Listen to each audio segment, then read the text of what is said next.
பரிசுத்தமும் கிருபையும் நிறைந்த எங்கள் அன்புள்ள பரமபிதாவே, நன்றியோடு துதிக்கிறோம், ஸ்தோத்திரிக்கிறோம்.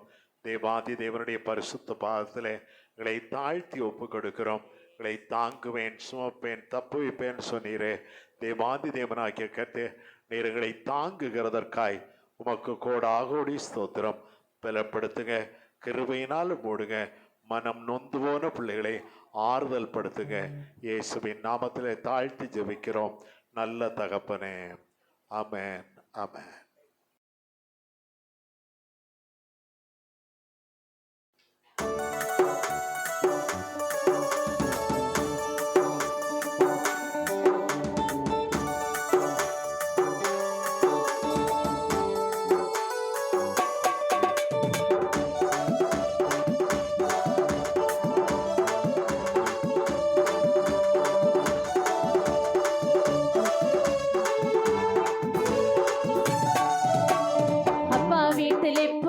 சந்தோஷமே ஆடலும் பாடலும் இங்குதானே. நம்ம அப்பா வீட்டில் எப்போதும் சந்தோஷமே ஆடலும் பாடலும் இங்குதானே.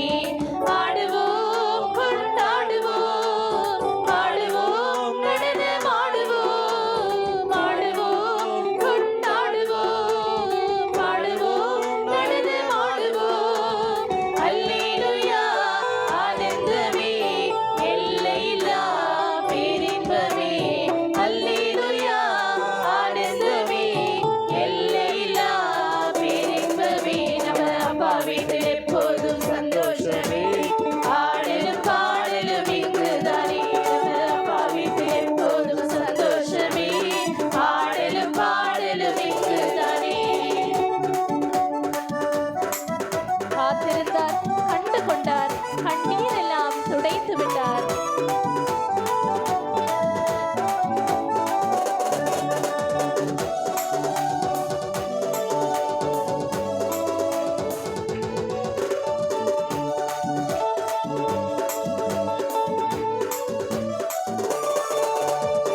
காத்திருந்தார், கண்டு கொண்டார், கண்ணீரெல்லாம் துடைத்து விட்டார். காத்திருந்தார், கண்டு கொண்டார், கண்ணீரெல்லாம் துடைத்து விட்டார். எனவே ஆடுவோம், கொண்டாடுவோம், பாடுவோம், நடனம் ஆடுவோம், ஆடுவோம், கொண்டாடுவோம், பாடுவோம், நடனம் ஆடுவோம். அல்லேலூயா, ஆனந்தமே எல்லையில்லா பேரின்பமே. அல்லேலூயா, ஆனந்தமே எல்லையில்லா பேரின்பமே. நம்ம அப்பா வீட்டில் எப்போதும் சந்தோஷமே ஆடலும் பாடலும் இங்குதானே. நம்ம அப்பா வீட்டில் எப்போதும் சந்தோஷமே ஆடலும் பாடலும் இங்குதானே. பரிசுத்த முத்தம் தந்து பாவமெல்லாம் போக்கிவிட்டார்.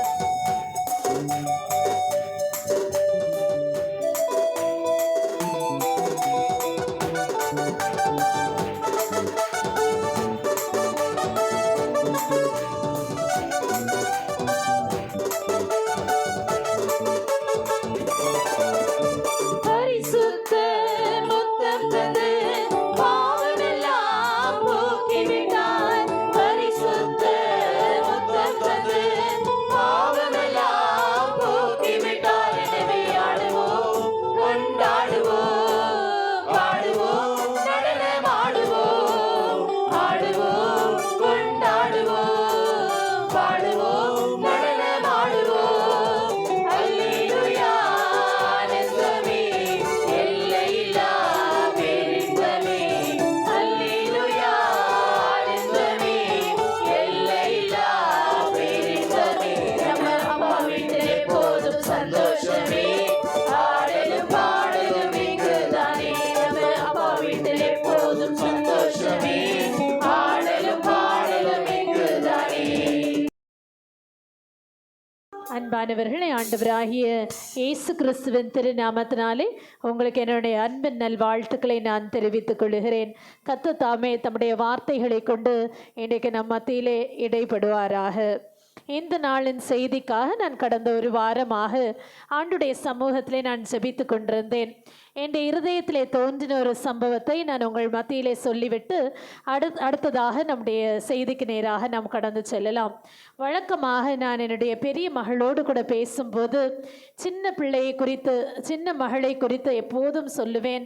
அவள் நம்முடைய குடும்பத்திற்கு கொடுக்கப்பட்ட ஏசப்பாவலை கொடுக்கப்பட்ட ஒரு பெரிய பொக்கிஷம், ஒரு பெரிய கிஃப்ட். ஆகவே அவளை நாம் மிக கவனமாய் நாம் பார்த்து கொள்ள வேண்டும் என்று சொல்லி அவளிடத்திலே நான் பேசும்போதெல்லாம் அவளும் சொல்லுவா, ஆமாம், அதனால் நீங்கள் அவளை அடிக்கவே மாட்டீங்க, நீங்கள் அவளை திட்டவே மாட்டீங்க, அவள் தப்பு செய்யும்போது கூட என்னையே தான் கேட்குறீங்க என்று சொல்லுவாள்.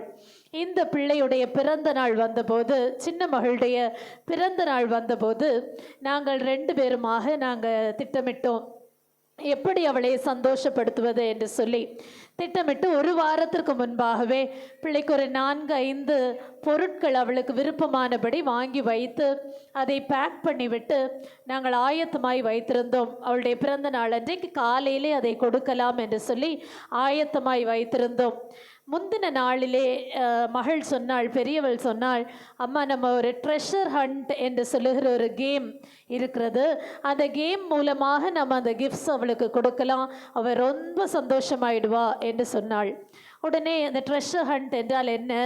அந்த பொருட்களை வெவ்வேறு இடங்களிலே ஒளித்து வைத்துவிட்டு அதை அவளே தானே கண்டுபிடிக்கிறதற்கான குறிப்புகளை ஒவ்வொரு இடங்களிலும் எழுதி வைப்போம். அப்படி அந்த குறிப்புகளை அவள் வாசித்தால் அந்த பொருள் எங்கே இருக்கிறது என்பதற்கான அந்த ஹிண்ட் அதில் கொடுக்கப்பட்டிருக்கும்.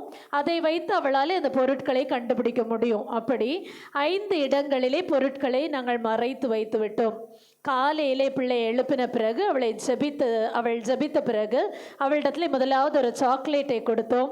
அந்த சாக்லேட்லேயே முதல் குறிப்பு எழுதப்பட்டிருந்தது. அந்த குறிப்பை அவள் வாசித்த உடனேயே ஓடி போய் முதல் கிஃப்டை எடுத்தாள். எடுத்த உடனே அவளுடைய முகத்தில் இருந்த ஆனந்தத்திற்கு அளவே இல்லை.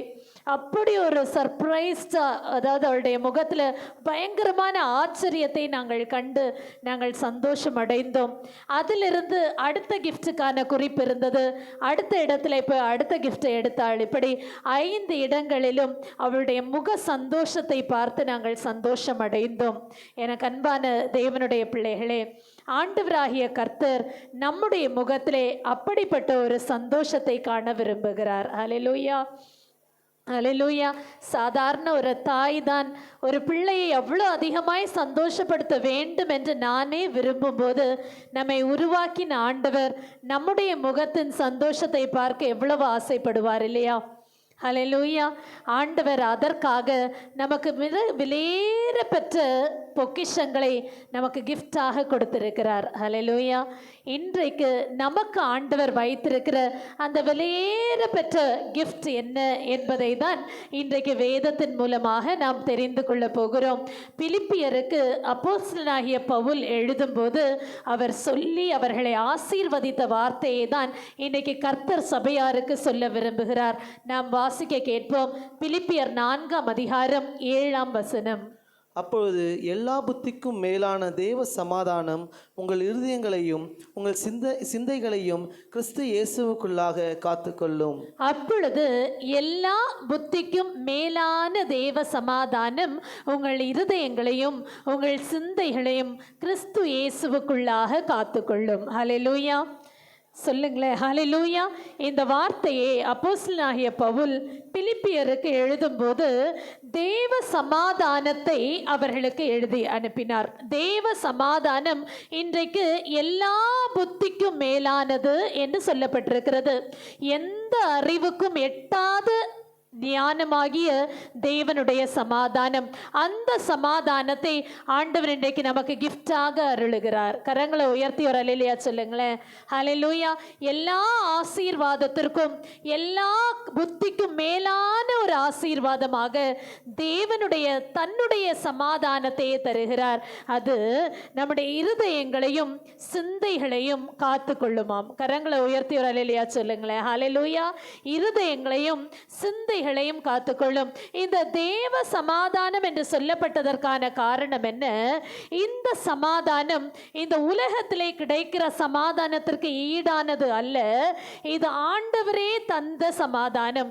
அதை தான் நாம் யோவான் 14ஆம் அதிகாரம் 27ஆம் வசனத்திலே வாசிக்கிறோம். ஆண்டவராகிய இயேசு இவ்வுலகத்திலே அவர் மனுஷகுமாரனாய் சுற்றி திரிந்த போது அவர் நன்மை செய்கிறவராய் சுற்றி திரிந்தார் என்று வாசித்திருக்கிறோம். அவர் என்னென்ன நன்மைகளை செய்தார்? நோயாளிகளை சுகமாக்கினார், பிசாசு பிடித்தவர்களை விடுதலையாக்கினார், மரித்தவர்களை உயிரோடு எழுப்பினார். இதற்கு எல்லாத்திற்கும் மூல காரணமாய் இருந்தது என்ன? அவருடைய இருதயத்தின் நொறுங்குதலை குணமாக்க வேண்டும் என்பதற்காக தான் இவை யாவையும் அவர் செய்தார். ஹல்லேலூயா, ஹல்லேலூயா. அந்த ஆண்டவர் அவர் இந்த உலகத்திலிருந்து எடுத்துக்கொள்ளப்படும் போது தன்னுடைய சீஷர்களை பார்த்து என்ன சொன்னார்? உங்களுக்கு என்னுடைய சமாதானத்தையே நான் வைத்து போகிறேன். என்ன சொன்னார்? என்னுடைய சமாதானத்தையே நான் வைத்து போகிறேன். வாசிப்போம் யோவான் 14:27. சமாதானத்தை உங்களுக்கு வைத்து போகிறேன், என்னுடைய சமாதானத்தையே உங்களுக்கு கொடுக்கிறேன். உலகம் கொடுக்கிற பிரகாரம் நான் உங்களுக்கு கொடுக்கிறதில்லை. உங்கள் இருதயம் கலங்காமலும் பயப்படாமலும் இருப்பதாக. ஹல்லேலூயா. ஏசுப்பா நாம் எங்களை விட்டு பிரிந்து போகிறாரே என்று சொல்லி கலக்கத்திலே இருந்த சீஷர்களை பார்த்து ஆண்டவர் சொன்ன வார்த்தை தான் இது. என்னுடைய சமாதானத்தையே நான் உங்களுக்கு கொடுத்து போகிறேன். ஹல்லேலூயா. It will stay with you. நான் உங்களுக்கு வைத்து போகிறேன். உங்களுக்கு நிரந்தரமாக அது உங்களோடு கூட இருக்கும்படியாய் அதை நான் தந்து போகிறேன் என்று சொல்லி ஆண்டவர் தன்னுடைய சமாதானத்தை வைத்து சென்றார். ஆண்டவராகிய இயேசு உலகத்திலே அவர் சுற்றி திரிந்த நாட்களிலே அவருக்கு பல சோதனைகள் வந்தது. அநேக இடங்களிலே மக்களால் அவர் பகைக்கப்பட்டார். கல்லெறிகிறதற்கான சூழ்நிலைகளை அவர் கடந்து சென்றார். அப்படி எத்தனையோ சோதனைகளை அவர் கடந்து சென்ற போதும் எந்த இடத்திலும் அவருடைய இருதயம் கலங்குகிறதற்கு அவர் இடம் கொடுக்கவில்லை. ஹல்லேலூயா, ஹல்லேலூயா. அவர் தைரியமாய் இருந்தார். காரணம் என்ன? அவர் தேவ சமாதானம் உடையவராய் இருந்தார். ஹல்லேலூயா. இன்னைக்கு ஒருவேளை அந்த தேவ சமாதானம் உள்ளத்திலே இல்லையானால் இன்னைக்கு கர்த்தர் அதை ஆசீர்வாதமாய் நமக்கு கொடுக்கிறார். என்னது? தேவ சமாதானம். அது நம்முடைய இருதயங்களையும் சிந்தைகளையும் ஆண்டு கொள்ளுமாம். ஹல்லேலூயா, ஹல்லேலூயா. கலக்கம் எங்கெல்லாம் பிடிக்குதுன்னா இருதயத்தை பிடிக்குது, சிந்தையை பிடிக்குது. இருதயம் நொறுங்குண்ட நிலை வரும்போது நம்முடைய இருதயம் யோசிக்கிறதையே மறந்து போகுது. நிலை மாறினவர்களாக அலைந்து திரிகிறவர்களாக நாம் காணப்படுகிறோம். யோபு தன்னுடைய புஸ்தகத்தில் என்ன எழுதி வைத்திருக்கிறார்? யோபு 15:12 நாம் வாசித்தோம். ஆனால் இருதயம் சில நேரங்களிலே நம்மை எங்கேயோ கொண்டு போய் விடுகிறது. நம்ம யோசிக்கிறோம், என்னதான் நம்ம செஞ்சுட்டு இருக்கிறோம், சென்ஸ்லெஸ்ஸா செய்துட்டு இருக்கிறோமே என்று நம்ம நினைக்கிறோம். காரணம் என்ன? உடைந்து போன இருதயம், நொறுங்கி போன இருதயம். சில காரணங்களினால சொல்ல முடியாத வேதனைகள் அடைக்கும் போது நம்முடைய இருதயம் நம்ம எங்கேயோ கொண்டு போய் விடுகிறது. வாசிக்க கேட்போம் யோபு 15:12. உம்முடைய இருதயம் உம்மை எங்கே கொண்டு போகிறது? உம்முடைய கண்கள் நெறித்து பார்க்கிறது என்ன? அப்படி சூழ்நிலைகளை நாம் கடந்து செல்லும் போது சில நேரங்களில் சில இடத்தை அப்படியே கண்ணை வச்சு அப்படியே பார்த்துக்கிட்டே இருப்போம். ஆனால் அந்த இடத்துல ஒரு மனுஷன் நின்னா கூட நம்முடைய கண்களுக்கு தெரியாது. நம்முடைய இருதயத்தின் நினைவுகள்னால ஏதோ ஒரு இடத்தை பார்த்துக்கிட்டே அப்படியே ஒரு பைத்தியத்தை போல நாம் சில நேரங்களில் நினைவுகளாலே சோர்ந்து போகிறவர்களாக காணப்படுகிறோம். அதை தான் இங்கே சொல்லப்பட்டிருக்கு. உங்களுடைய கண்கள் நெறித்து பார்க்கிறது என்ன?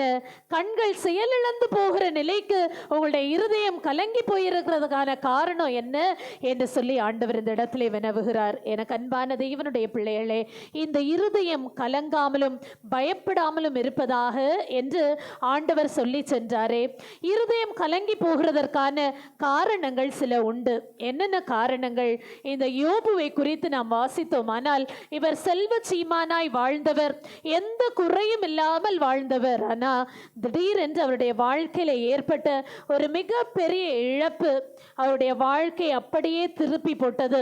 அவருடைய பிள்ளைகளை இழந்தார், தன்னுடைய சொத்து செல்வங்கள் எல்லாவற்றையும் இழந்தார், அவருடைய உடல் சுகத்தை இழந்தார். ஒரு தரித்திரனை போல ஒரு இடத்துல உட்கார்ந்து அந்த பருக்களை சொரிந்து கொண்டு உட்கார்ந்து கொண்டிருக்கிறார். அந்த நிலையிலே எல்லா இழப்புகளையும் சந்தித்த அந்த மனுஷனுடைய இருதயம் உடைந்து போனது. ஹல்லேலூயா. அதைதான் யோபு புஸ்தகம் 23ஆம் அதிகாரம் 16ஆம் வசனத்திலே வாசிக்கிறோம். வாசிப்போம். தேவன் என் இருதயத்தை இலக்கரிக்க பண்ணினார், சர்வ வல்லவர் என்னை கலங்க பண்ணினார். சர்வ வல்லவர் என் இருதயத்தை கலங்க பண்ணினார். கலங்கி போகிற நேரங்கள் எதனால? நம்ம சந்திக்கிற இழப்புகளனால. எனக்கு அன்பான தேவனுடைய பிள்ளைகளே, ஒருவேளை ஏதாவது இழப்புகள் உங்களுடைய இருதயத்தை கலங்க பண்ணி இருக்கிறதா? இந்த இழப்புகள் போக இந்த யோபுவுக்கு என்ன நேர்ந்தது? இதுக்கு முன் இருக்கிற வசனங்கள்ல நீங்க வாசித்தீங்கன்னா, அவனுடைய நண்பர்கள் உட்கார்ந்து இவனை பழி சொல்லி கொண்டிருக்கிறார்கள். இவர் எந்த பாவமும் செய்யவில்லை, ஆனால் இவர் பாவம் செய்ததினாலே தான் இதெல்லாம் நேரிட்டது என்று சொல்லி நண்பர்கள் கூட இவரை புரிந்து கொள்ளாதபடி ஏளனமாகவும் அலட்சியமாகவும் பேசுகிறதை இவரால் பொறுத்து கொள்ள முடியவில்லை. ஆகவே இவருடைய இருதயம் கலங்கி போயிற்று. இன்றைக்கு என்ன காரணத்தினால இருதயம் கலங்கினவர்களாய் ஆண்டுடைய சமூகத்தில் நீங்கள் வந்திருக்கிறீர்கள்? சங்கீதக்காரன் சொல்லும்போது சொல்லுவார், சங்கீதம் 42:10, என்னை நிந்திப்பது என் இருதயத்தை உருவ குத்துவது போல, என் எலும்புகளை உருவ குத்துவது போல இருக்கிறது. ஒருவேளை எனக்கு இருதயத்தை குத்துறது போல சில காரியங்கள் நமக்கு ஏற்பட்டிருக்கலாம். என்ன இழப்பினாலே நீங்கள் வந்து உட்கார்ந்து கொண்டிருக்கிறீர்கள்? இன்னைக்கு நம்பிக்கை உண்டா?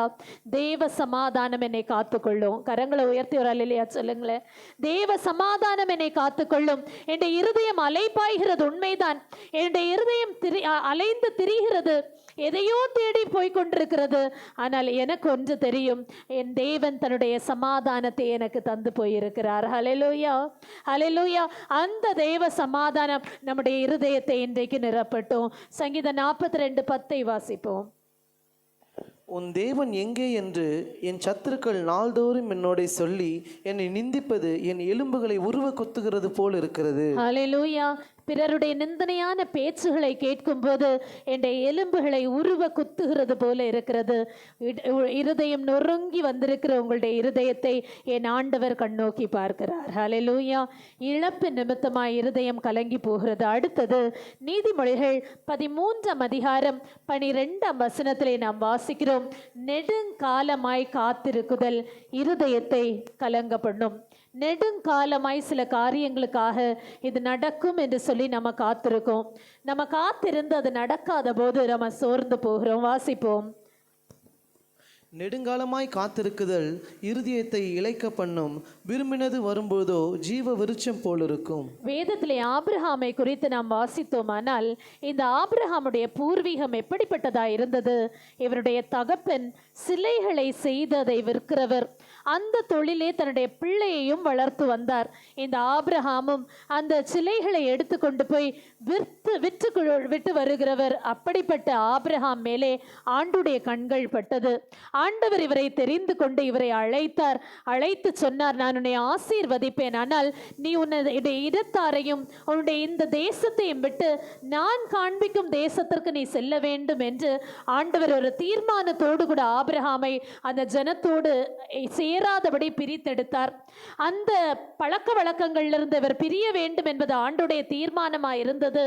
ஆண்டவர் சொன்னபடியே இவர் தன்னுடைய இனத்தையும் தன்னுடைய தேசத்தையும் தன்னுடைய சொத்துக்களையும் செல்வங்களையும் எல்லாவற்றையும் விட்டுவிட்டு ஆண்டவருடைய ஒரு வார்த்தைக்கு கட்டுப்பட்டு ஆண்டவருக்கு பின் சென்றார். ஆண்டவருடைய வார்த்தை நிறைவேற காத்திருக்கிறார். பல ஆண்டுகள் சென்றது, ஆனால் நன்மை கிடைக்கவே இல்லை. 10 ஆண்டுகள் இவர் காத்திருந்து சலித்து போனார். ஹல்லேலூயா, ஹல்லேலூயா. அவருடைய சலிப்பு தன்மை எந்த இடத்துல நம்ம பார்க்க முடியும்னா, ஆதியாம் 15:2 ஆண்டவர் மறுபடியுமாய் அவரோடு கூட வாக்குத்தத்தத்தை கொண்டு பேசும்போது அவர் கேட்பார், ஆண்டவரே, அடியேனுக்கு நீங்க என்னப்பா தருவீங்க? நீங்க என்னப்பா தருவீங்க? நீங்க சொன்னீங்கன்னு நான் எல்லாத்தையும் விட்டுட்டு வந்தனே, ஆனா காத்திருந்து எனக்கு எதுவுமே கிடைக்கவில்லையே என்கிற ஒரு சலிப்புக்கு நேராய் அவர் போகிறதை நாம் பார்க்கிறோம். இன்றைக்கு உங்களுடைய இருதயம் கலங்கி போனதற்கான காரணம், ஒருவேளை காத்திருந்த காரியம் நடைபெறாததுனால சலித்து போய் நீங்கள் வந்திருக்கிறீர்களா? ஆண்டவர் தேவ சமாதானத்தால் உங்களுடைய இருதயத்தை நிரப்புவார். ஹல்லேலூயா. விசுவாசிக்கிறவங்க கொஞ்சம் கரங்களை உயர்த்தி சொல்லுங்களேன். ஹல்லேலூயா. தேவ சமாதானத்தால் உங்களை நிரப்புவார். ஆனால் இந்த விசுவாசிக்கிறேன் என்று சொன்ன இந்த ஆபிரகாமுடைய வாழ்க்கையில ஒரு தடுமாற்றம் வந்தது. நாமும் நம்முடைய இருதயத்தை கலங்குகிறதற்கு ஒப்பு கொடுப்போமானால் நம்முடைய வாழ்க்கையிலே தடுமாற்றம் வரும். என்ன தடுமாற்றம் வந்தது? ஆபிரகாம் ஏற்கனவே கேட்டிருந்தார் ஆண்டவரிடத்துல, ஆண்டவரே, என்னுடைய வீட்டிலே எனக்கு பிள்ளை இல்லை, இந்த பிள்ளை என்னுடைய வீட்டில் வீட்டிலே வளர்த்து வருகிற இந்த பிள்ளையை எனக்கு சுதந்திரவாளியாய் நான் ஏற்றுக்கொள்ளலாமா என்று கேட்டபோது ஆண்டவர் சொன்னார், இல்லை ஆபிரகாமே, உன்னுடைய கர்ப்ப பிறப்பு தான் உனக்கு சுதந்திரவாளியாக இருப்பான் என்று சொன்னார். ஆனால் இவர் தவறு செய்தார். சாராளுடைய வார்த்தைக்கு கட்டுப்பட்டு ஆகாரிடத்திலே பிள்ளையை பெற்றார். ஆகார் இடத்திலே பெற்ற இஸ்மவேல் ஆண்டுடைய தீர்மானம் இல்லை. ஹல்லேலூயா. ஆண்டுடைய திட்டம் அந்த இடத்திலே தவறி போகிறதை நாம் பார்க்க முடிகிறது. ஏன் காரணம் என்ன? ஒரு சின்ன அவிசுவாசம் இந்த ஆபிரகாமை மற்றவருடைய பேச்சுக்கு இடம் கொடுக்க செய்தது. இன்னைக்கு நாம் எப்படிப்பட்டவர்களாக இருக்கிறோம்? நம்முடைய இருதயம் தடுமாறி போகிறதற்கு நாம் காரணமாக இருக்கிறோமா? இந்த சலிப்பு வந்த உடனேயே இருதயத்திலே கலங்கி போகிறோமா? இன்னைக்கு சொல்லுவோம், இல்லை ஆண்டவரே, இந்த தேவ சமாதானம் என்னுடைய இருதயத்தை ஆண்டு கொள்ளட்டும். ஹல்லேலூயா. நான் தவறி போகிறதில்லை, நான் சோர்ந்து போகிறதில்லை என்று ஆண்டவரிடத்தில் நீங்கள் வாக்கு கொடுங்கள். அடுத்ததாக, எதனாலே இருதயம் கலங்கி போகிறது? வெறுப்பினாலே. மற்றவர்களிடத்திலே நாம் சம்பாதிக்கிற வெறுப்பு. சங்கீதக்காரன் சொல்லும்போது சங்கீதம் 38:19 சொல்லுவார், முகாந்திரம் இல்லாமல் என்னை பகைக்கிறார்கள், முகாந்திரம் இல்லாமல் என்னை வெறுக்கிறார்கள். மற்றவர்களுடைய வெறுப்பு நம்முடைய இருதயத்தை கலங்க பண்ணுகிறது. வாசிப்போம் சங்கீதம் 38:19. என் சத்துருக்கள் வாழ்ந்து பலத்திருக்கிறார்கள், முகாந்திரம் இல்லாமல் என்னை பகைக்கிறவர்கள் பெருகி இருக்கிறார்கள். முகாந்திரம் இல்லாமல் என்னை பகைக்கிறவர்கள் பெருகி இருக்கிறார்கள். என்னை சுற்றி இருக்கிறவங்க எல்லாரும் என்னை வெறுக்கிறாங்க. அன்புக்காக நான் தேடி போகும்போது ஒருத்தரும் எனக்கு அன்பு செலுத்துகிறதற்கு இல்லை, அதற்கு பதிலாய் அவர்களுடைய வெறுப்பை தான் எனக்கு காண்பிக்கிறார்கள் என்று சில நேரங்களிலே நம்முடைய இருதயம் கலங்கி போகிறது. நம் வேதத்திலே லேயாள் என்று சொல்லுகிற ஒரு சகோதரியை குறித்து வாசிக்க முடியும். இந்த லேயாள் அன்பு எதிர்பார்த்து சோர்ந்து தோற்று போனவள். அவளுடைய திருமணம் ஆன நாளிலிருந்தே தன்னுடைய கணவனிடத்திலிருந்து அன்பை அவள் பெறவே இல்லை. அவள் ஒவ்வொரு சந்தர்ப்பத்திலேயும் ஜெபிக்கும் போதெல்லாம் என்னுடைய கணவனிடத்திலே அன்பாய் இருப்பாரா என்று சொல்லி ஆசையாய் காத்திருப்பாள். ஆனால் அவளுக்கு அது நிறைவேறவே இல்லை. அவள் ஆண்டவரிடத்தில் ஜெபிக்கும் போது, ஆண்டவரே, எனக்கு பிள்ளை பேரு உண்டாகுமானால் என் கணவன் நேசிப்பார் என்று சொல்லி முதல் பிறந்த பிள்ளைக்கு ரூபன் என்று பெயர் வைத்தாள். ஆனால் அப்படியும் கணவனால் நேசிக்கப்படவில்லை. இவளுடைய பார்வை சற்று கூச்ச பார்வையாக இருந்தது. இவள் பார்வைக்கு அழகா இருக்கவில்லை. ஆகவே கணவனால் வெறுக்கப்பட்டாள். எனக்கு அன்பான தேவனுடைய பிள்ளைகளே, சோர்ந்து போன இருதயம் நொறுங்குண்ட இந்த லேயாளுடைய மேலே ஆண்டுடைய கண்கள் பட்டது. கரங்களை உயர்த்தி ஒரு அல்லேலூயா சொல்லுங்களேன். ஹல்லேலூயா.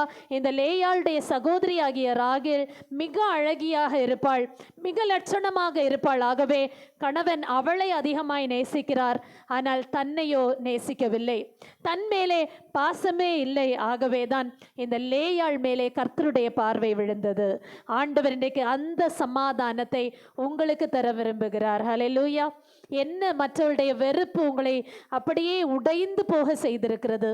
உங்களுடைய இருதயத்துல உடைஞ்சு போன நிலையில நீங்க ஒருவேளை வந்திருக்கிறீங்கன்னா, நீங்க யாருடைய அன்பையும் தேடி போகாதீங்க, ஆண்டவரை மாத்திரம் தேடி போங்கள். ஹல்லேலூயா. ஆண்டவரை மாத்திரம் தேடி, ஆண்டவரே உம்முடைய சமாதானம் எனக்கு போதுமானது ஆண்டவரே என்று சொல்லுங்க. ஆதியாகமம் 29:32 இப்பொழுதாவது என்னுடைய புருஷன் என்னை நேசிப்பான் என்று அவள் ஆசைப்படுகிறதை நாம் அங்கே வாசிக்க முடியும். 4 பிள்ளைகளை தொடர்ந்து பெற்றெடுக்கிறாள். 4வது பிள்ளையை பெற்ற போதுதான் அவள் ஆவியிலே களி கூர்ந்து சொல்லுகிறாள், இனி நான் கர்த்தரை துதிப்பேன். கரங்களை உயர்த்தி ஒரு அல்லேலூயா சொல்லுங்களேன். இனி நான் கர்த்தரை துதிப்பேன் என்று சொல்லி அந்த பிள்ளைக்கு யூதா என்று பெயரிட்டாள். இன்னைக்கு நீங்க சொல்லுவீங்களா, இனி நான் ஆண்டவரை துதிப்பேன், நான் என்னுடைய புருஷனிடத்துல அன்பை எதிர்பார்த்து எனக்கு கிடைக்கல, பிள்ளைகளிடத்துல அன்பை எதிர்பார்த்து எனக்கு கிடைக்கல, என்னுடைய நண்பர்களிடத்துல எதிர்பார்த்தேன் கிடைக்கல, ஆனால் நான் இன்று முதல் ஆண்டவரை துதிப்பேன், கர்த்தருடைய சமாதானம் என்னை நிரப்பும். ஹல்லேலூயா. ஹல்லேலூயா. அந்த சமாதானம் ஆண்டவர் இன்னைக்கு உங்களுடைய இருதயங்களிலே பொங்க செய்கிறார். உங்களுடைய இருதயம் கலங்க நீங்கள் அனுமதிக்க வேண்டாம். அடுத்தது, சிந்தையிலே சமாதானம் இல்லை. எதுல சமாதானம் இல்லை? சிந்தை. சிந்தை என்றால் சிந்தனை தோன்றுகிற இடம். சிந்தனை தோன்றுகிற இடத்தை நம்ம மனம் என்று சொல்லலாம். மனம்னா நம்முடைய பிரெயின், நம்முடைய சென்ட்ரல் நர்வஸ் சிஸ்டம் என்று சொல்லுவார்கள். நம்முடைய பிரெயினில் தான் நம்முடைய சிந்தனைகள் தோன்றுகிறது. நம்ம யோசிக்கிறதெல்லாம் பிரெயின் மூலமாக நம்ம யோசிக்கிறோம், மூளையின் மூலமாக நம்ம யோசிக்கிறோம். அங்கே சில நேரங்களில் சமாதான குறைச்சல் வருகிறது. ஆகவே நாம் எண்ணுகிற எண்ணங்கள் நிலை மாறி போகிறது. நாம் யோசிக்கிற காரியங்களில் தேவ சமாதானம் இல்லாமல் போகிறது. நம்ம வேதத்தில் வாசித்தோமானா இதுக்கு முக்கியமான காரணம் என்ன? நம்முடைய நினைப்பு, நம்முடைய நினைவுகள் தேவ சமாதானம் அற்ற நிலைக்கு தள்ளப்படுகிறது. வேதத்தில் ஒரு ராஜாவை குறித்து நம்ம வாசிக்கிறோம். தானியேல் 5ஆம் அதிகாரத்தில் பெல்ஷத்சார் என்று சொல்லுகிற ராஜா. இந்த பெல்ஷத்சார் ராஜா மிகப்பெரிய பராக்கிரமம் படைத்த ராஜா. ஆனால் இவர் செய்த தவறு நிமித்தமாய் ஆண்டவர் இவருடைய நினைவிலே அலைக்கழிப்பை கொண்டு வந்தார். இவருடைய நினைவில் சமாதானம் இல்லை. இவருடைய எண்ணங்கள் பேதளித்து போயிட்டு இவருடைய எண்ணத்து நிமித்தமாக இவரால் நித்திரை பண்ணவே முடியல. இவருடைய கனவுல, இவருடைய சொப்பனத்தில் வந்த நினைவுகள் இவரை தூங்க விடல. ஆகவே இவர் அப்படியே சோர்ந்து போனார். ஒரு எழுத்து அப்படியே சுவரிலே எழுதப்பட்டது, கை உறுப்பு வந்து எழுதுகிறது போல. அதன் அர்த்தம் இவருக்கு புரியவில்லை. அதை யோசித்து யோசித்து இவருடைய இருதயத்திலேயோ இவருடைய மனதிலேயோ இவர் சோர்ந்து போனார். அப்பொழுது அங்கே தேவ ஆவியினால் நிரம்ப பெற்ற ஒரு மனுஷன் வருகிறார். அல்லேலூயா. அவர்தான் தானியேல். இந்த தானியேல் வந்து அந்த வார்த்தைகளின் அர்த்தத்தை ரொம்ப தெளிவாக அந்த ராஜாவுக்கு எடுத்துரைக்கிறார். அதை எடுத்து உரைக்கும் போது அவர் ராஜா, ஆனால் அந்த எழுத்தின் வார்த்தைகளுடைய அர்த்தத்தை சொல்லும்போது இவருக்கு கொஞ்சம் கூட பயம் இல்லை. அதோடைய அர்த்தம் என்ன? நீ தராசிலே நெருக்கப்பட்டு பார்த்தபோது குற்றம் உள்ளவனாய் காணப்பட்டாய். ஹல்லேலூயா. ராஜாவிடத்துல சொல்ல முடியுமா இதை? யோசித்து பாருங்க. வேற எத்தனையோ சாஸ்திரிகள், ஞானிகள்லாம் ராஜ அரண்மனையில் இருக்காங்க. அவங்களுக்கு எல்லாருக்கும் இந்த அர்த்தம் சொல்றதுக்கு தைரியமும் இல்லை, அது தெரியவும் இல்லை. ஆனால் இந்த தானியேல் தேவ ஆவியினால் நிரப்பப்பட்டதுனால தைரியமாய் ராஜாவுக்கு முன்னால நின்றார். கரங்களை உயர்த்தி ஒரு அல்லேலூயா சொல்லுங்களேன். ஹல்லேலூயா. தைரியமாய் சொன்னார், நீ தராசிலே நிறுக்கப்பட்டு குறைவுள்ளவனாய் காணப்பட்டாய். ஆகவே உன்னுடைய இந்த அரசாட்சி பிடுங்கப்பட்டு வேறு ஆட்சி வரும் என்று சொல்லி சொன்னார். எனக்கு அன்பான தேவனுடைய பிள்ளைகளே, இன்னைக்கு ஒருவேளை எண்ணங்கள் கலங்கி போகிறதற்கு என்ன காரணம்? நினைவுகள் கெட்டு போகிறதற்கு என்ன காரணம்? எந்த பாவ செயல்கள் நம்முடைய எண்ணங்களை கலங்க பண்ணி கொண்டிருக்கிறது? இன்னைக்கு கொஞ்சம் யோசித்து பாருங்க. வேதத்திலே யாக்கோபு தன்னுடைய பிள்ளைகளை குறித்து கலங்கி போனதை நாம் வாசிக்க முடியும். ஆதியாகமம் 34ஆம் அதிகாரம் 30ஆம் வசனத்தில் தன்னுடைய 2 பிள்ளைகளை பார்த்து சொல்லுகிறார், நீங்கள் என்னுடைய வாசனையை கெடுத்து போக பண்ணினீர்களே என்று சொல்லி மிக கலக்கத்தோடு கூட தன்னுடைய பிள்ளைகளை பார்த்து பேசுகிற வார்த்தையை நாம வாசிக்க முடியும். இந்த இடத்திலே நான் செழிப்போடு கூட கொஞ்சம் ஜனமா இருந்தா கூட நன்றா இருந்தேன், ஆனா நீ செய்த இந்த செயலினால, நீங்கள் செய்த இந்த செயலினால என்னை கலங்க பண்ணினீர்களே என்று சொல்லி தன்னுடைய பிள்ளைகளை அவர் கண்டிக்கிறதை நாம் வாசிக்க முடியும். வாசிப்போம். ஆதியாகமம் 34:30. அப்பொழுது யாக்கோபு சிமியோனையும் லேவியையும் பார்த்து, இந்த தேசத்திலே குடியிருக்கிற கானானியரிடத்திலும் பெரிசியரிடத்திலும் என் வாசனையை நீங்கள் கெடுத்ததினாலே என்னை கலங்க பண்ணினீர்கள். நான் கொஞ்ச ஜனமுள்ளவன், அவர்கள் எனக்கு விரோதமாய் கூட்டம் கூடி நானும் என் குடும்பமும் அழியும்படி என்னை வெட்டி போடுவார்களே என்றான். ஒரு தகப்பனுடைய அங்கலாய்ப்பை நீங்கள் இந்த இடத்துல வாசிக்க முடிகிறது. பிள்ளைகள் செய்த ஒரு தவறினாலே இந்த தகப்பன் இந்த நிலைக்கு தள்ளப்படுகிறார். நீங்கள் என்னுடைய வாசனையை கெடுத்து போட்டீர்களே. எனக்கு அன்பான தேவனுடைய பிள்ளைகளே, ஒருவேளை உங்களுடைய நினைவுகளிலே நீங்கள் தடுமாறி போகிறதற்கு காரணம் உங்களுடைய குடும்பத்தின் பிள்ளைகளாக இருக்கலாம், உங்களுடைய குடும்பத்தில் இருக்கிற வீட்டார் யாராவது காரணமாக இருக்கலாம். வேதத்திலே நாம் வாசிக்கும் போது ஏசாவுடைய மனைவிமார் அவளுடைய பெற்றோருக்கு மனநோவா இருந்தார்கள் என்று வாசிக்கிறோம். இவன் இந்த ஏசா பெண் கொண்ட இடத்திலே அந்த பெண்கள் வீட்டிலே தகப்பன்மாரை மதிக்கவில்லை, தகப்பனை மதிக்கவில்லை, தாயை மதிக்கவில்லை. ஆகவே அவர்கள் மனநோவா இருந்தார்கள். இதை கேட்டுக்கொண்டிருக்கிற சின்ன பிள்ளைகள், வாலிப பிள்ளைகள், எனக்கு அன்பான தேவனுடைய தேவனுடைய பிள்ளைகளே, நீங்க என்னைக்காவது உங்களுடைய செயல்களினாலே உங்களுடைய பெற்றோருக்கு மனநோவாய் இருந்திருக்கிறீர்களா? கொஞ்சம் யோசித்து பாருங்க. அவர்கள் கலங்க பண்ணுகிறதற்கு நீங்கள் காரணமாய் இருந்திருக்கிறீர்களா? தேவ சமாதானம் அற்று போகிறதற்கு உங்களுடைய செய்கைகள் காரணமாய் இருந்ததானால் இன்றைக்கே ஆண்டவரிடத்தில் நீங்கள் உங்களை ஒப்புக் கொடுங்கள். ஹல்லேலூயா, ஹல்லேலூயா. தேவ சமாதானம் எடுபட்டு போகிறதற்கு இன்னைக்கு சில நேரங்களில் பிள்ளைகளும் மற்றவர்களும் காரணமாயிருக்கிறார்கள். இன்னைக்கு கலங்கி போன இருதயத்தோடு கூட, கலங்கி போன நினைவுகளோடு கூட ஒருவேளை ஆண்டுடைய சமூகத்தில் நீங்கள் வந்து உட்கார்ந்து கொண்டு நான் என்ன செய்வது என்று கேட்டுக்கொண்டிருக்கிறீர்களா? ஆண்டவர் என்ன செய்யணும் என்ற ஆலோசனை தருகிறார். நம்முடைய மூல வசனம், ஆதார வசனத்தை நாம் வாசித்தோமே, ஆனால் அதிலே சொல்லப்பட்டிருக்கிறது பிலிப்பியர் 4:7 முதல் வார்த்தையே அப்பொழுது என்று தொடங்கும். முதல்ல என்ன தொடங்கும்? அப்பொழுது. அப்பொழுது எல்லா புத்திக்கும் மேலான தேவ சமாதானம் உங்கள் இருதயங்களையும் சிந்தைகளையும் காத்துக்கொள்ளும் என்று சொல்லப்பட்டிருக்கு. அப்பொழுது என்றால் எப்பொழுது? அப்பொழுது என்றால் எப்பொழுது? அதற்கு பதில் முந்தின வசனத்தில் சொல்லப்பட்டிருக்கு. முந்தின வசனத்தை வாசிப்போம். பிலிப்பியர் 4:6.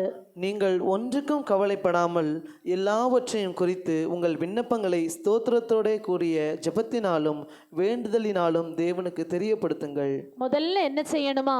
நீங்க ஒன்றுக்கும் கவலைப்படக்கூடாதான். முதல்ல என்ன செய்யணும் சொல்லுங்களேன். ஒன்றுக்கும் கவலைப்படாதீர்கள். ஒருவேளை கவலை நம்முடைய இருதயத்தை நொறுக்கி போட்டிருக்கிறது. இன்னைக்கு சோர்ந்து போய் என்ன செய்வதென்று தெரியாமல் தான் அன்னுடைய சமூகத்தில் நம்ம வந்திருக்கிறோம். ஆனால் இன்னைக்கு என் இருதயத்தை நான் சோர்ந்து போக இடம் கொடுக்க மாட்டேன் என்று சொல்லுங்க. ஹல்லேலூயா. இருதயம் சோர்ந்து போகிற வேளையிலே பிசாசு தந்திரமாய் உள்ளே நுழைந்து காரியங்களை நிலைமாற செய்து விடுவான். ஆகவே இன்னைக்கு சொல்லுங்க, நான் இதற்கு கவலைப்படுகிறது இல்லை. ஹல்லேலூயா. நான் ஒன்றுக்கும் கவலைப்படாதிருப்பேன். வேதத்திலே சூனேமியாள் என்று சொல்லுகிற ஒரு சகோதரியை குறித்து நாம வாசிக்க முடியும். இந்த சகோதரி எலிசா தீர்க்கதரிசியினாலே ஒரு ஆசீர்வாதத்தை பெற்றுக்கொண்டவள். இவளுக்கு பிள்ளை பாக்கியம் இல்லாதிருந்தது. ஆனால் எலிசா தீர்க்கதரிசி ஆண்டவரிடத்திலே கேட்டு இந்த சகோதரிக்கு ஒரு பிள்ளை பாக்கியம் பெறும்படியாய் அவர் அருள் செய்தார், கிருபை செய்தார். அது நிமித்தமாய் இந்த சகோதரி வாழ்ந்திருந்தார்கள். ஆனால் திடீரென்று என்ன நடந்தது? இந்த பிள்ளை சற்று வளர்ந்து வந்தபோது ஒரு நாள் தகப்பனோடு கூட வேலை ஸ்தலத்திலே வயல்வெளியிலே நின்று கொண்டிருந்த பிள்ளை திடீரென்று சற்று தலைவலி வந்தது என்று சொல்லி தகப்பன் வீட்டிற்கு அனுப்பிவிட்டார். வீட்டிற்கு வந்த பிள்ளை தாயின் மடியிலே படுத்தவாறு அப்படியே மரித்து போனான். சாதாரண தலைவலி தான், அவங்க எதிர்பார்க்கவே இல்லை பிள்ளை செத்து போவான் என்று. தாயின் மடியிலே பிள்ளை செத்து போனான். இந்த சகோதரி என்ன செய்தாள் தெரியுமா? இந்த பிள்ளை செத்து போனான் என்கிற செய்தியை யாருக்கும் வெளிப்படுத்தவே இல்லை. ஹல்லேலூயா. கணவனுக்கு கூட சொல்லி அனுப்பல. பிள்ளையை தூக்கி கொண்டு போய் தீர்க்கதரிசி தங்குகிற ஒரு வீடு, ஒரு மேல் அறை இருந்தது. அந்த அறையிலே கட்டிலே பிள்ளையை படுக்க வைத்துவிட்டு கதவின் அறையை பூட்டி விட்டு இந்த ஸ்திரீ வேலைக்காரர்கள் 2 பேரை அழைத்து கொண்டு, நான் சொல்லுகிற வரைக்கும் எங்கேயுமே நிறுத்தாம போய்கிட்டே இருங்க என்று ஆலோசனை சொல்லி கணவனிடத்திலே சொல்லி அனுப்பினாள். நான் தேவ மனுஷனை பார்க்க போகிறேன், என்னை தேடாதிருங்கள் என்று சொல்லி அனுப்பினாள். அப்பொழுது கணவன் திரும்ப மறுசெய்தி சொல்லி அனுப்புகிறார். என்ன விசேஷம்? இன்னைக்கு அமாவாசை இல்லையே, இன்னைக்கு எந்த விசேஷமும் இல்லையே, அப்ப ஏன் தேவ மனுஷனை பார்க்க செல்லுகிறாய் என்று கேட்டு அனுப்பின போது, இல்லை முக்கியமான ஒரு விசேஷம் உண்டு, ஆகவே நான் செல்லுகிறேன் என்று சொல்லிவிட்டு இவள் தன்னுடைய வேலைக்காரரோடு கூட செல்லுகிறாள். தீர்க்கதரிசியை பார்க்கிறாள். தீர்க்கதரிசியிடத்துல மாத்திரம்தான் சொன்னான், ஹல்லேலூயா, பிள்ளை செத்து போனது என்று. தன்னுடைய அங்கலாய்ப்பை கொட்டுகிற ஒரே ஒரு இடம் என்னதான்? தேவனுடைய சன்னதி தான். இன்னைக்கு இத்தனை ஸ்திரீகள் நாம் இருக்கிறோம். நம்முடைய இருதய துடிப்பு யாரிடத்துல நாம் பகிர்ந்து கொள்ளுகிறோம்? நம்முடைய வேதனைகளை நம்ம யாரிடத்துல பகிர்ந்து கொள்ளுகிறோம்? ஒன்றுக்கும் கவலைப்படாதபடி எல்லாவற்றையும் அவரிடத்திலே தெரியப்படுத்துங்கள். இந்த வசனத்தை நீங்க வாசித்தீங்கன்னா சொல்லப்பட்டிருக்கு, எல்லாவற்றையும் குறித்து தேவனுக்கு தெரியப்படுத்துங்கள். கரங்களை உயர்த்தி ஒரு அல்லேலூயா சொல்லுங்களேன். பிள்ளை கெட்டு போயிருச்சு, பிள்ளை எப்படி திருத்துறதுன்னு தெரியல, கணவன் சரியில்லை, மனைவி சரியில்லை, நண்பர்கள் சரியில்லை, யாரிடத்துல சொல்றதுன்னு தெரியல. யாரிடத்துல சொல்றார் ஆண்டவர்? தேவனிடத்துல தெரியப்படுத்துங்கள். கரங்களை உயர்த்தி ஒரு அல்லேலூயா சொல்லுங்க. ஹல்லேலூயா. உங்களுடைய விண்ணப்பங்களை ஸ்தோத்திரத்தோடும் ஜெபத்தோடும் ஆண்டவருக்கு மாத்திரம் தெரியப்படுத்துங்கள். அப்படி நாம தெரியப்படுத்துறதுக்கு நமக்கு ஒரு தைரியம் வேணும். இந்த சகோதரிக்கு ஒரு தைரியம் இருந்துச்சுல்ல. இந்த சூனேமி ஆளுக்கு ஒரு தைரியம் இருந்தது பாருங்க, அந்த தைரியத்தை ஆண்டவர் இன்றைக்கு நமக்கு தருகிறார். கரங்களை உயர்த்தி அல்லேலூயா சொல்லுங்க. அல்லேலூயா. அது எப்படிப்பட்ட தைரியமா? வாசிப்போம். எசேக்கியேல் புஸ்தகம் 3ஆம் அதிகாரம் 9ஆம் வசனம் சொல்லுகிறது, உன்னுடைய நெற்றியை வஜ்ர கல்லை போலாக்கினேன். உங்களுடைய நெற்றியை எப்படி ஆக்கினாரோ சொல்லுங்க?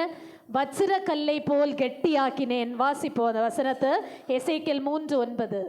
உன் நெற்றியை வச்சரக்கல்லை போலாக்கினேன், கண்மலையை பார்க்கிலும் கெட்டியாக்கினேன். அவர்கள் கலகமுள்ள வீட்டார் என்று நீ அவர்களுக்கு பயப்படாமலும் அவர்கள் முகங்களுக்கு கலங்காமலும் இரு என்றார். ஹல்லேலூயா சொல்லுங்களேன். ஹல்லேலூயா. நம்முடைய நெற்றியை வஜ்ரக்கல்லை போல் ஆக்கி இருக்கிறார். வஜ்ரக்கல் என்பது டயமண்ட். வஜ்ரக்கல் என்பது என்னது? டயமண்ட். டயமண்டை குறித்து நீங்கள் கேள்விப்பட்டிருக்கிறீங்களான்னு தெரியல. வைரத்தை குறித்து நீங்கள் கேள்விப்பட்டிருக்கிறீங்களான்னு தெரியல.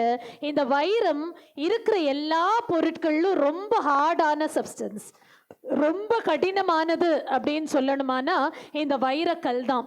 இந்த வைரக்கல்லை போல நம்முடைய நெற்றியை ஆண்டவர் ஹார்டாக்கி இருக்கிறாரு. கரங்களை உயர்த்தி ஒரு அல்லேலூயா சொல்லுங்களேன். ஹல்லேலூயா, ஹல்லேலூயா.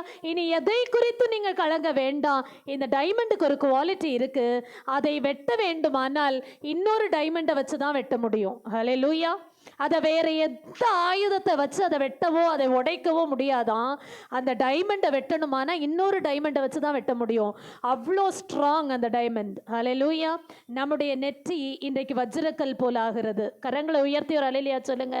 தைரியமாயிருங்க ஆண்டோடைய சமூகத்தில். ஆண்டவரே, தேவ சமாதானம் என்னை நிரப்பினதுனாலே என்னுடைய நெற்றியை நீர் வஜ்ரக்கல்லை போல் ஆக்கினீர். என் கண்மலையை போல நான் கெட்டியா இருக்கிறேன். ஹல்லேலூயா.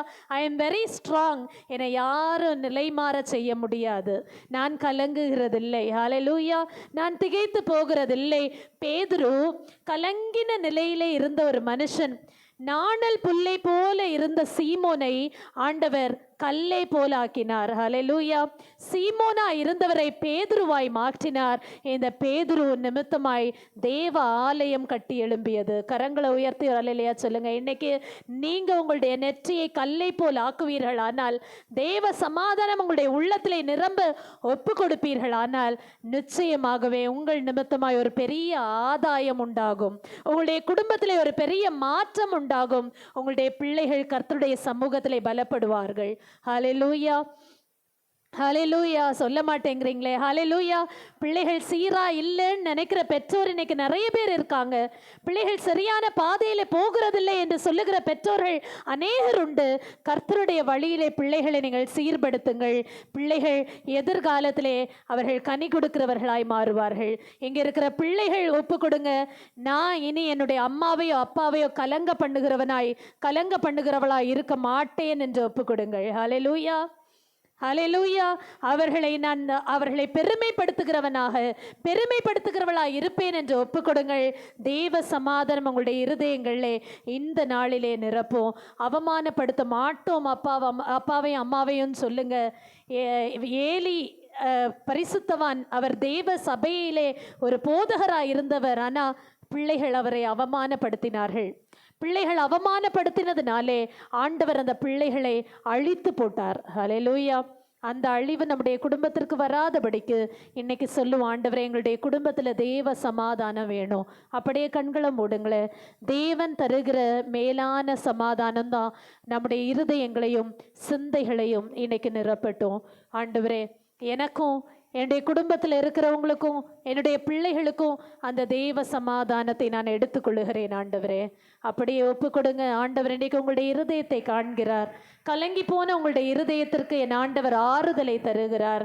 உடைந்து போன உங்களுடைய உள்ளத்தை என் ஆண்டவர் காயம் கட்டுகிறார். அப்படி ஆண்டவரிடத்தில் ஒப்பு கொடுங்க. கர்த்தர் நம்முடைய இருதயத்தின் வேண்டுதல்களை ஏற்றுக்கொண்டு அவரிடத்திலே நம்மளுக்கு நிச்சயமாய் பதில் உண்டு. ஹல்லேலூயா. எங்களை நேசிக்கிற நல்ல தகப்பனே, நன்றியோடு கூட துதிக்கிறோம். ஆண்டவரை மை ஸ்தோத்தரிக்கிறோம். நீர் பேசின அந்த வார்த்தைகளின்படி ஆண்டவரை எல்லா புத்திக்கும் மேலான தேவ சமாதானம் எங்களுடைய இருதயங்களையும் சிந்தைகளையும் இந்த நாள் முதல் நிரப்பட்டும். ஆண்டவரே, இந்த நாள் முதல் நாங்கள் சமாதானம் உள்ளவர்களாக இருக்க நீங்கள் எங்களுக்கு கிருபை செய்யுங்க. எங்களுடைய பிள்ளைகளை நேர்முகப்படுத்துங்க. எங்களுடைய குடும்பங்களை கர்த்தருடைய வழியிலே நடத்துங்க. என்னை தாழ்த்தி ஒப்பு கொடுக்கிறோம். தாங்கிக் கொள்ளும். இயேசுவின் நாமத்தில் ஜெபிக்கிறோம். எங்கள் ஜெபம் கேளும் நல்ல பிதாவே. ஆமேன், ஆமேன். உங்களுக்கு என்ன பிடிச்சிச்சா அப்பனா லைக் பண்ணுங்க, ஷேர் பண்ணுங்க, கமெண்ட் பண்ணுங்க, சப்ஸ்கிரைப் பண்ணுங்க. நாங்க உங்களுக்காக ஜெபம் பண்றோம். ஏசப்பாங்கள ஆசீர்வதிப்பார். Praise the Lord.